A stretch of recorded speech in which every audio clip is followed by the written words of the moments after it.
Hey there, welcome to day 252 of our Be a Better You annual challenge. This year, we're doing one thing every single day to be a better version of ourselves. This month, we're focusing on spirituality, spiritual growth, spiritual topics.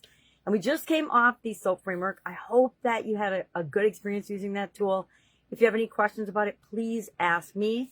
Today, I'm going to start with a quote from Dr. Wayne Dyer's Everyday Wisdom for Success. And then we're going to talk about spiritual perspective, spiritual point of view. The way we look at things, the way we phrase things has a huge impact on how we experience them and the results that we get in every area and aspect of our life, especially with respect to spirituality.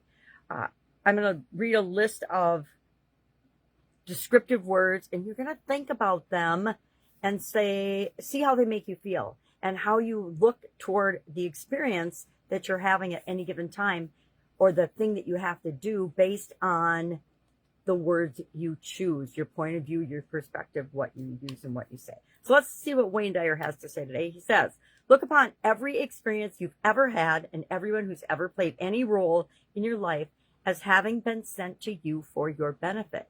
In this universe, there are simply no accidents, meaning everything that happens, everything that we experience happens for a reason. You don't always understand it at the time, but it absolutely positively does. So the reason we're talking about point of view and perspective today is each of us approach every experience that we have with our current mindset. So if we're stressed out about work or something in the family, we're going to approach a situation or an experience differently than if we're having an absolutely amazing day. So the words I want us to think about today, and this is our action item, it's pretty simple today, is just think about this and how your point of view impacts your experience of anything, especially spiritual experiences. Okay, if I say I need to do something, how does that make me feel? What kind of a result do I think I'm going to get? If I say I must, if I say I have to, if I say I should, if I say I ought to, if I say I might, if I say I want to, if I say I'm obliged to, or if I say I'm obligated to, if I say I'm responsible to, versus, and I'm going to put want to down in this pile because I just brainstormed this list and I'm like, oh, I need some positive ways of looking at things. So what if I say I want to do this thing and you fill in the blank? I'm excited to, I'm curious to, I'm delighted to, I'm stoked to, I get to, I'm lucky to. How does that make you feel positively, negatively, differently at all, depending on the words you choose to use? I catch myself times saying, oh, I've got to do this. I got to do the laundry. I got to do the dishes. I got to go here. I got to go there. I got to call this person. I've got to do this. And when I say I have to do something, or I've got to do it, or I must do it, I feel stress and pressure to do that thing, not necessarily approaching the thing I have to do or want to do, because usually these days I only do what I want to do. So when I say I have to do it, I do it because I want to. So why am I saying I have to? I want to do things that make the world a better place and my life and my family's life better. I'm lucky to do that. I'm lucky I have a family to do things with and for.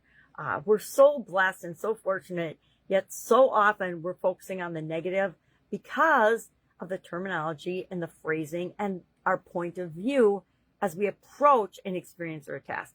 Oh, I have to go to this wedding. I have to go to this event. I have to do this thing for my job. I have to go to church every Sunday, whatever it is for you. If you feel obligated to do it versus you have a desire and you want to do it, you're approaching it with very different energy. And the energy we put into things is the energy we get out of them. What we put into, I've said this for literally decades, what we put into something is what we get out of it. What we put in, and I learned this in high school, what we put in to any education, any experience, any course, any training, any coaching, any vacation, any trip, any job is what we get out of it. And sometimes we don't want to admit that, but sometimes we're not putting our best effort and our best foot forward. And so we get mediocre results. So I challenge you today to think about and pay attention to, I'm just going to pay attention to my self-talk and what actually comes out of my mouth. Because if it comes out of my mouth, I already thought it. I've already thought it a bunch of times, and then it comes out of my mouth. And so that means it's even more ingrained, and I want to do something about it.